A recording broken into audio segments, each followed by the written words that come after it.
আসসালামু বন্ধুরা, আপনাদের মাঝে নতুন ভিডিও নিয়ে চলে আসলাম। পরের দিন বিকালটা ছিল খুব আনন্দময়। আমাদের পাড়ার সব ছেলে মেয়েরা মিলে স্কুল মাঠে খেলাধুলা করতে দিয়েছিলাম। মাঠে পৌঁছে দেখি চারদিকে খড়কুটা ছড়ে আসে। সবাই দৌড়াদৌড়ি নানান খানায় একটা উঠেছে।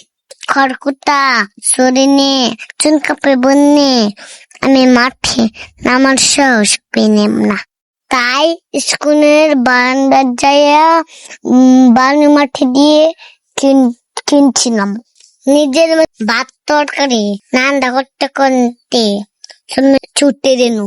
দূরে বন্ধুদের হাসানো আর খুব রান্না বান্না করতে করতে ঈদের বিকেলটা খুব সুন্দর। আজকের মতো এই পর্যন্ত নাই, পাশে থাকবেন আর নপেশ। Bye bye.